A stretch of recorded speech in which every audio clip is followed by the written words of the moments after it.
여러분, 역사상 가장 위대한 선교사 하면 누가 먼저 떠오르시나요? 아마 열의 악업은 사도 바울을 꼽으실 겁니다. 우리는 보통 바울이라고 하면 다메섹으로 가는 길에서 극적으로 회심한 직후에 바로 전 세계를 누비면서 교회를 척척 세워나간 아주 열정적인 사도의 모습을 떠올리곤 하죠. 그런데 말입니다. 이 바울의 생애에 우리가 잘 몰랐던, 기록조차 거의 없는 무려 10년이 훌쩍 넘는 거대한 공백기가 있다는 사실 알고 계셨나요? 오늘 우리가 깊게 파헤쳐볼 진짜 흥미로운 미스터리가 바로 이 부분입니다. 이 위대한 선교사는 도대체 13년 동안 어디로 사라졌던 걸까요? 진짜 미스테리하지 않나요? 신약 성경의 절반을 쓰고 기독교 역사의 어마어마한 기초를 닦은 그 천재적인 인물이 회심을 하고 나서 본격적인 전도 여행을 떠나기 전까지 갑자기 역사의 무대 뒤로 훅 사라져버린 겁니다. 그 기나긴 시간 동안 바울은 도대체 어디서 뭘 하고 있었던 걸까요? 시간의 흐름을 한번 머릿속으로 그려보죠. 첫 번째로 다메섹에서 예수님을 만나는 극적인 회심 사건이 일어납니다. 그리고 훌쩍 건너뛰어서 네 번째에 마침내 안디옥으로 파송되어 본격적인 사역을 시작하죠. 자, 그런데 그 사이를 꽉 채우고 있는 두 개의 시간이 있습니다. 아라비아에서의 3년, 그리고 다소에서의 10년입니다. 이거 합치면 무려 13년에서 14년이거든요. 성경은 이 엄청난 기간 동안 바울이 구체적으로 어떤 활동을 했는지 거의 침묵하고 있습니다. 자, 그럼 본격적으로 이 잃어버린 13년, 과연 어떤 시간이었는지 그 정체를 하나씩 풀어보겠습니다. 많은 신학자나 역사학자들은 이 미스테리한 기간을 그저 시간 낭비로 보지 않습니다. 성경에 세세하게 기록되어 있지 않다고 해서 아무것도 안 한 게 절대 아니거든요. 오히려 이 시기는 바울의 생애 초기에 가장 깊은 영적 훈련과 겸손, 그리고 앞으로의 사역을 위한 준비가 아주 치열하게 이루어졌던 영적 형성기였습니다. 겉보기엔 그냥 조용히 침묵하는 것 같지만 사실 바울의 내면과 신학이 완전히 송두리째 뒤집히고 새롭게 빚어지는 마치 펄펄 끓는 영광로 같은 시간이었던 거죠. 먼저 이 미스터리를 풀 첫 번째 단서, 바로 아라비아 광야에서의 3년입니다.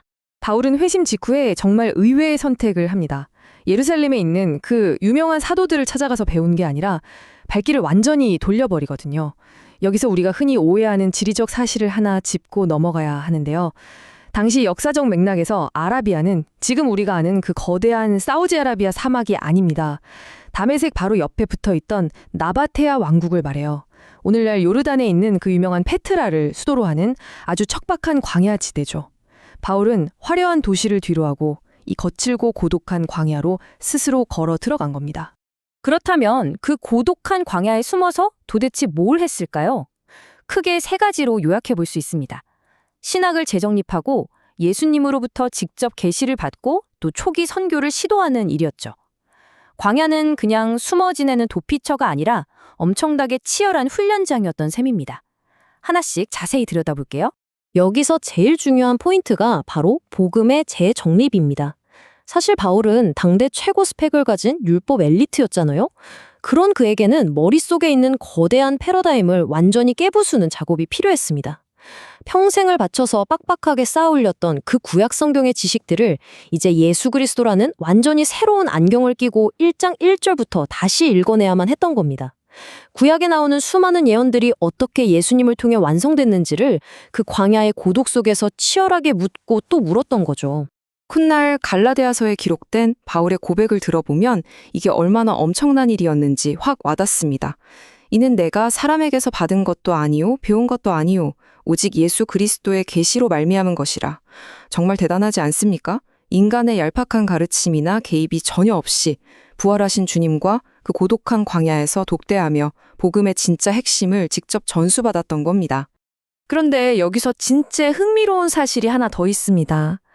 바울이 이 3년 동안 텐트 안에 틀어박혀서 묵상만 하고 있었던 게 아니에요.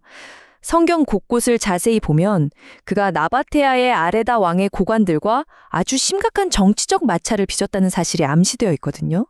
이게 무슨 뜻이냐면 아라비아에 있는 동안에도 유대 회당이나 광장에 나가서 복음을 전하고 뒤집어 놓고 있었다는 겁니다. 이때부터 이미 그 뜨거운 전도자로서의 본능을 숨기지 못했던 거죠. 자, 이제 우리의 두 번째 단서이자 훨씬 더 길고 지루했던 시간. 다소에서의 10년으로 넘어가 볼까요? 예루살렘에서 생명의 위협을 심하게 받은 바울은 결국 자신의 고향인 다소로 보내집니다. 그리고 여기서 무려 10년, 강산이 변하는 시간을 보내게 되죠.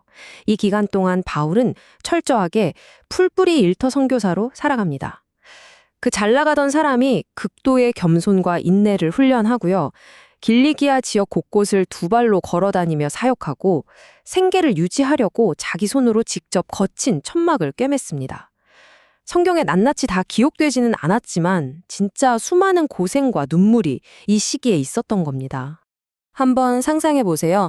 예루살렘에서 랍비 유망주로 꼽히던 그 엘리트 학자가 고향에 처박혀서 아무도 알아주지 않는 무명의 신분으로 10년 동안 굳은 살 박인 손으로 천막이나 만들고 있었다니요. 정말 극명한 대비 아닙니까? 그래서 수많은 신학자들은 이 다소에서의 10년을 학문적 교만을 완전히 박살내고 자아를 죽이며 하나님의 때를 묵묵히 기다리는 뼈를 깎는 겸손의 훈련기라고 부릅니다. 하지만 여러분, 이 아무도 알아주지 않던 무명의 노동과 지역사역이 결코 허송세월이 아니었습니다. 바울은 천막을 꿰매면서 만나는 이방인 노동자들, 동료들에게 끊임없이 복음을 전했거든요. 길리기아 지역 곳곳에 조용히 뿌려졌던 이 작은 복음의 씨앗들은 훗날 바울이 2차 선교 여행을 떠났을 때 그 지역에 강력한 교회들이 세워지는 엄청난 뼈대가 됩니다. 보이지 않는 곳에서의 묵묵한 일상이 훗날 세상을 뒤집어 놓을 글로벌 선교에 어마어마한 토대를 다지고 있었던 거죠. 그렇다면 이 길고 긴 바울의 침묵기가 오늘 우리에게 던지는 진짜 메시지는 과연 무엇일까요? 이 두 시기를 나란히 놓고 보면 정말 기가 막힌 조화를 이룹니다. 아라비아에서의 3년이 복음의 본질을 깨닫고 깊은 신학적 뿌리를 콱 내리는 내면의 시간이었다면 다소에서의 10년은 그 뿌리가 썩지 않도록 실제적인 사역과 끈기를 통해 단단하게 근육을 키우는 실습의 과정이었습니다. 이 두 개의 바퀴가 완벽하게 맞물려 돌아갔기 때문에 훗날 그 어떤 극심한 환란이나 핍박 앞에서도 절대 흔들리지 않는 강철 같은 사도 바울이 탄생할 수 있었던 겁니다. 바울의 이 잃어버린 13사년에서 우리가 반드시 짚고 넘어가야 할 3가지 핵심이 있습니다. 첫째, 속도보다 성숙이 먼저다. 둘째, 광야는 가장 위대한 학교다. 셋째, 평범한 일상의 충성됨이 세상을 바꾼다. 이 내용들을 조금만 더 깊이 곱씹어 볼까요? 첫 번째 포인트, 정말 뼈 때리는 이야기인데요. 하나님은 우리가 성급하게 만들어내는 결과물보다 우리 내면의 진짜 성숙함을 훨씬 더 중요하게 생각하신다는 겁니다. 사실 우리는 늘 조급하잖아요. 뭐든 빨리 성과를 내야 하고 남들에게 증명해 보여야 한다는 압박 속에 사는데 그 천재적인 바울조차도 제대로 쓰임받기 위해 무려 14년이나 되는 깎이고 다듬어지는 시간이 필요했습니다. 속이 덜 찼는데 무작정 서두르는 것만큼 위험한 게 없다는 걸 잘 보여주죠. 그리고 두 번째, 광야라는 철저한 고립의 시간은 인간의 그 알량한 교만을 완전히 박살내고 오직 예수님 한 분만 100% 의지하게 만드는 가장 완벽한 학교입니다. 솔직히 이 학교 다니기 너무 고통스럽고 외롭죠. 하지만 내 안에 있는 쓸데없는 자아를 빼고 진짜 겸손을 채우기 위해서는 누구도 예외 없이 반드시 이수해야만 하는 필수 코스라는 사실을 잊으시면 안 됩니다. 마지막 세 번째가 저는 정말 감동적인데요. 세상을 바꾸는 위대한 역사는 화려한 스포트라이트를 받는 무대 위에서 짠! 하고 시작되는 게 아니라는 겁니다. 고향 한 구석에 쭈그려 앉아 묵묵히 찢어진 천막을 꿰매고 옆에서 같이 일하는 동료 한 사람에게 진심으로 복음을 전하던 그 투박하고 소박한 일상, 아무도 알아주지 않는 그 평범함 속의 신실함이 결국엔 로마 제국을 넘어 온 세상을 뒤집어 엎는 폭발적인 에너지의 원천이 되었습니다. 자, 이제 여러분 스스로에게 한번 질문을 던져보셨으면 좋겠습니다. 여러분은 지금 남들이 아무도 알아주지 않는 기다림의 시간, 보이지 않는 곳에서 준비해야 하는 여러분만의 다소의 시기를 어떻게 보내고 계신가요? 혹시 그냥 이 답답한 시간이 빨리 끝났으면 좋겠다고 버티기만 하고 계신 건 아닌가요? 아니면 일상의 자리에서 묵묵히 내면의 실력을 다지며 다가올 폭발적인 하나님의 역사를 준비하고 계신가요? 여러분이 겪고 있는 그 조용하고 외로운 기다림의 시간이 오늘 이 바울의 이야기를 통해 완전히 새로운 의미로 다가오기를 바랍니다.